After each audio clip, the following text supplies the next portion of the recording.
അതേ പലരും അതാ പ്രവാസികളായ ആളുകൾ മരിച്ചാൽ ജനാസ കൊണ്ടുവരാൻ വേണ്ടി ഇവിടുന്ന് ഗൾഫിലേക്ക് ആവശ്യപ്പെടുന്നവരുണ്ട്.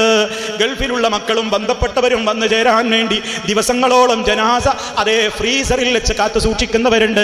ഞാൻ എൻ്റെ പ്രിയപ്പെട്ടവരോട് സാന്ദർഭികമായി ഓർമ്മപ്പെടുത്തുകയാണ്, നിങ്ങളുടെ ബന്ധത്തിൽപ്പെട്ട പ്രവാസികൾ ആരെങ്കിലും ഉണ്ടെങ്കിൽ അവരോട് നിങ്ങൾ പറയണം, അവർ മരിച്ചാൽ ജനാസ അവിടെ തന്നെ അടക്കാൻ വസിയത്ത് കൊടുക്കണേ മോനെ.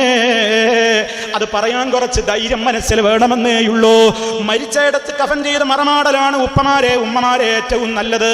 ആ ജനാസ കൊണ്ടുവരാൻ എത്ര ചെലവുണ്ട്, എത്ര പ്രയാസങ്ങളുണ്ട്. എന്തിനാ ഉമ്മമാരെ അത് കൊണ്ടുവരാൻ വാശി പിടിക്കുന്നത്? എന്തിനാ ഉപ്പമാരെ അതിന് വാശി പിടിക്കുന്നത്? ഖൈറായ മനുഷ്യനാണെങ്കിൽ ആ മനുഷ്യന് കിട്ടാനുള്ള ഖൈർ എന്തിനു വെച്ച് താമസിപ്പിക്കുന്നു? ശർറാണെങ്കിൽ അത് എത്രയും വേഗം മണ്ണിലേക്ക് പോയിക്കോട്ടെ. ജനാസയുടെ കാര്യത്തിൽ പിന്തിക്കരുത്. ഇന്നയാൾ വരാനുണ്ട്, മറ്റേയാൾ വരാനുണ്ട്.